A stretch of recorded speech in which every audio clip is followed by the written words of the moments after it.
Nous allons passer à la catégorie clause sociale.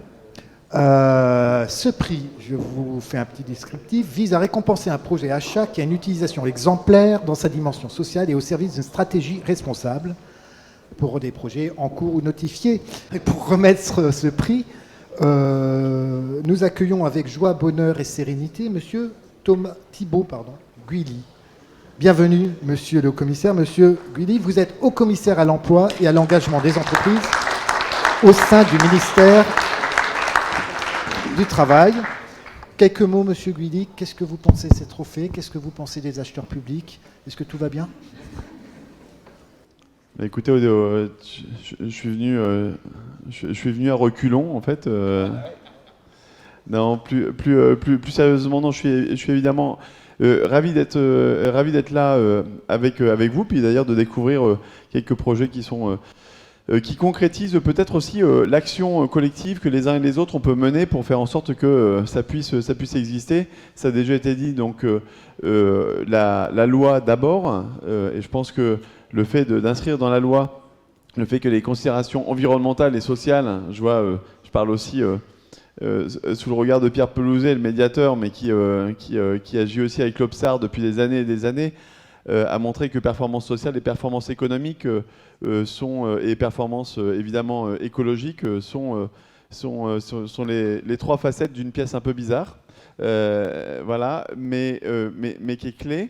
Donc la loi d'abord, ensuite après derrière ce PNAD, ce plan national d'achat durable, une feuille de route, mais qui a la particularité, je pense que c'était aussi le souhait de Thomas Le Sueur, en tout cas notre souhait collectif, d'être une feuille de route qui soit vraiment opérationnalisable.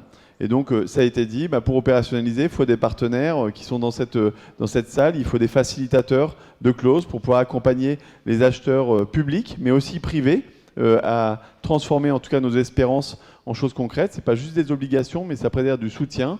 La plateforme rapide, le marché de l'inclusion pour pouvoir sourcer plus facilement, de la formation. Bref, on développe ensemble tout l'arsenal pour faire en sorte que ce soit le plus facile possible, le plus motivant possible et le plus efficace possible que de mettre du social et de l'environnemental dans la performance aux achats. Alors maintenant, juste une petite chose, j'ai trouvé ça particulièrement sympathique de voir en plus de ça le projet qui est soutenu par Bordeaux, de Bordeaux Métropole, parce que justement ça nous montre bien, quand on évoquait la performance financière, je pense qu'on souffre énormément, et vous les premiers, les acheteurs publics, des injonctions quand même parfois un peu paradoxales, un peu contradictoires, où on vous demande, on se trompe en parlant derrière la performance économique, finalement d'une performance financière, et où on a plutôt tendance à aller vers le moins-disant financier, compte tenu des contraintes qui sont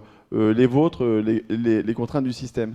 Et qu'il faut qu'on puisse vraiment le faire évoluer vers une performance économique qui, du coup, prend en compte l'ensemble des sujets.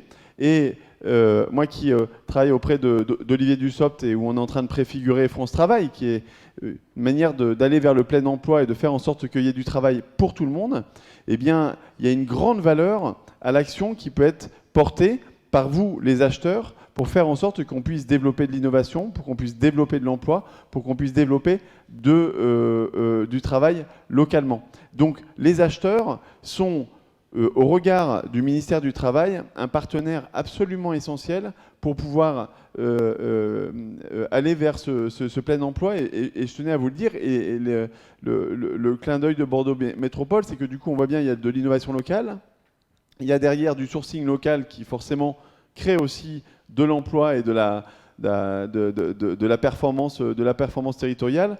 Puis en plus de ça, moi j'ai démarré, il se trouve que j'avais été nommé le 17 mars 2020 comme haut commissaire, donc c'est-à-dire, pour ceux qui ne s'en souviennent pas, le Conseil des ministres qui a décidé du confinement avec la charge de trouver de l'emploi pour ceux qui n'en avaient pas.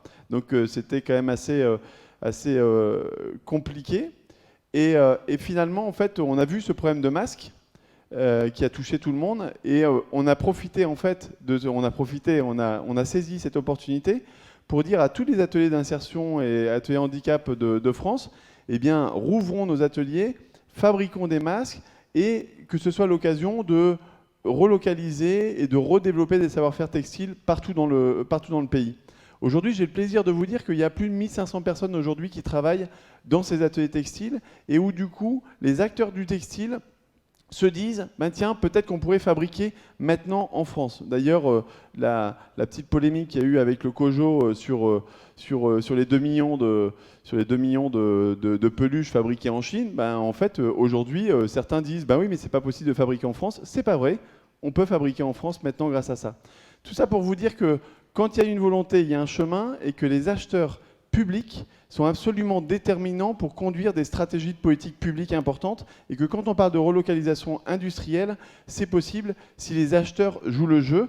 Vous l'avez fait dans le textile. J'ai entendu qu'il y avait des gens de l'armée là, donc pour vos tenues, bah maintenant en fait on peut fabriquer des tenues en France, 100% inclusives, qui sont efficaces économiquement, mais en plus de ça qui donnent du sens à vos achats. Donc n'hésitez pas. Donc bravo Bordeaux Métropole, bravo les armées, et puis on compte sur les achats publics pour aller vers le plein emploi avec nous. Merci Monsieur Gulli, mais nous accueillons surtout, là, principalement, en fait, pour le prix Clause Sociale. Eh bien oui, le Clause Sociale, c'est bien ça, c'est l'emploi. Eh bien oui, et on va accueillir le ministère de la Justice. Le ministère de la Justice. Et j'appelle Monsieur Zanata et Madame Simoens. Le ministère de la Justice, on a préparé un bel article qui s'appelle « L'achat durable s'ouvre au milieu carcéral ». Vous trouvez ça bien ? Pourquoi ? Parce que le ministère de la Justice, dans le Nord, a passé un marché pour mettre en place une boulangerie à l'intérieur de la maison d'arrêt de Douai, avec une priorité pour l'insertion par le travail, mais également la production. Monsieur Zanata, Madame Angélique Simoens, yes, un grand bravo, un grand merci. Qui peut être plus précis que moi-même ? Un beau projet de réinsertion, effectivement, au sein des maisons d'arrêt du nord de la France. Tout démarre avec le service insertion, le service travail pénitentiaire, avec lesquels nous travaillons. Nous sommes responsables de la politique achat du ministère de la Justice dans les Hauts-de-France, qui veulent profiter d'une occasion, l'arrêt d'un marché de fourniture de pain dans plusieurs maisons d'arrêt. Et ils se disent, peut-être qu'avec l'arrêt de ce marché de fourniture, on pourrait peut-être passer à un marché de service, voire à un marché d'insertion. Donc on a réussi à s'entourer de professionnels de l'insertion, des têtes de réseau, de structures de l'insertion par l'activité économique, qui nous ont aiguillés vers le marché d'insertion. Et puis on est parti sur un marché réservé aux structures d'insertion par activité économique. L'idée étant de ne plus acheter notre pain à l'extérieur, mais de le fabriquer sur place. Pourquoi ? Pour permettre de travailler davantage, de faire travailler davantage les personnes détenues et d'utiliser cet atelier boulangerie aussi pour faire de la formation professionnelle. Donc on a de la place dans nos établissements, on a un peu moins d'entreprises qui travaillent dans les ateliers de concession. Donc on a des locaux qu'on a réaménagés, mis aux normes, on a acheté un four professionnel.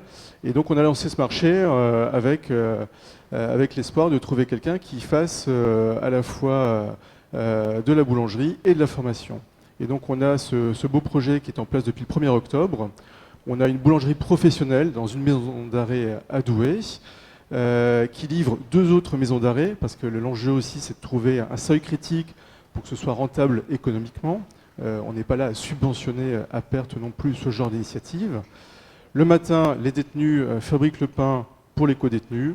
L'après-midi, on a des formateurs qui forment les détenus à un certificat de qualification professionnelle, un CQP, quelque chose qui est en dessous du CAP, donc beaucoup plus facile d'accès pour ces publics éloignés de l'emploi.